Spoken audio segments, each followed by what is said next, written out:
जय श्रीमन नारायण। ए पर जे टिप्पणी हम करे जा रहल बा रामानुजदास श्रीमान गट्टू वेणुगोपाल स्वामी जी के द्वारा दिहल गयल बा।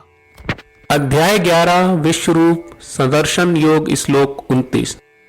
यथा प्रदीप्तं ज्वलनं पतंगा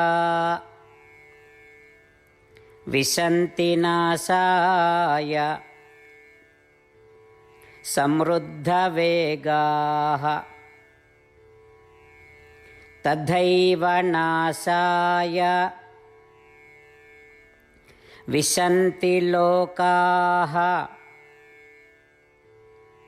तवापि वक्त्राणि समृद्धवेगाः।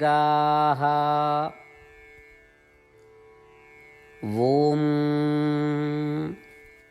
गीताचार्य श्री कृष्ण परमात्मा हमनी सबके अर्जुन के साथे विश्वरूप सदर्शन योग सिखा रहल बानी। ओ क्रम में अर्जुन श्री कृष्ण परमात्मा से प्रार्थना कर रहल बाड़े। ओ श्री कृष्ण, जैसे पतंगे बहुत तेजी से जरत आग में गिर के जर जाला और जरत आग में मर जाला, ठीक वही तरह से ई सब राजा भी तेजी से राउर मुंह में खाली नाश होके खातिर प्रवेश कर रहल बाड़े। यही तरह अर्जुन श्री कृष्ण परमात्मा के विश्व रूप में जौन दृश्य उ देख रहल बाड़न उनका वर्णन करत समय श्री कृष्ण परमात्मा के प्रार्थना कर रहल बाड़न। चली हम ई संपूर्ण ब्रह्मांड के श्रीमन नारायण के शरीर के रूप में माने के प्रयास करी और ई संपूर्ण ब्रह्मांड में श्री कृष्ण परमात्मा आ श्रीमन नारायण की उपस्थिति के महसूस करे के प्रयास करी। श्री कृष्ण परमात्मा आ श्रीमन नारायण के समर्पण कर के आपन जीवन के मानवीय बनावे के कोशिश करत चली हम अर्जुन के शब्दन के श्लोक के रूप में दोहरावे के प्रयास करी। यथा प्रदीप्तं ज्वलनं पतंगा विशन्ति नाशाय समृद्धवेगाः तथैव नाशाय विशन्ति लोकाः तवापि वक्त्राणि समृद्धवेगाः। श्रीमद् भगवत गीता का पूरा सार श्री कृष्ण परमात्मा ने अध्याय 18वें के श्लोक 65 से 70 में 8 काम करे खातिर देले बाड़े। श्री कृष्ण कहले, हम ओ लोगन से प्रेम करनी जो लोग इन 8 बातन के मान तारे। हम ओ भक्तन के हर तरह से रक्षा करब। श्री कृष्ण परमात्मा के द्वारा बोलल गईल संपूर्ण भगवत गीता सुनला के बाद अर्जुन कहले, करिष्ये वचनम त्वा, जेके मतलब बा कृष्ण मैं वही करब जौन आप कही। यही कारण बा श्री कृष्ण अर्जुन के हर तरह के सफलता आ विजय प्रदान करेले। आई परमात्मा के आपन व्रत देई कि हमनी के ये 8 गौ कर्म के पालन करी जा। ई वचन परमात्मा के देवे से बड़न कौनो पूजा तपस्या यज्ञ नहीं। हम 8 प्रण कहब जौन हमनी के करे के चाहिए। आप सब कृपया इन्हन के आपन दिमाग और दिल में सोची। श्री कृष्ण के आपन वचन देवे के ई तरीका में हमनी सबकी कल्पना करे के चाहिए कि श्री कृष्ण का चेहरा खुशी से चमकत बा और खुशी के एहसास करत बा। जय श्रीमन नारायण। यहाँ हमनी के 8 वादा बा। हमनी के पहला वादा, हे श्रीमन नारायण, आपका निर्देश के मुताबिक हम हमेशा तोहार ध्यान करब और तोहार बारे में सोचब।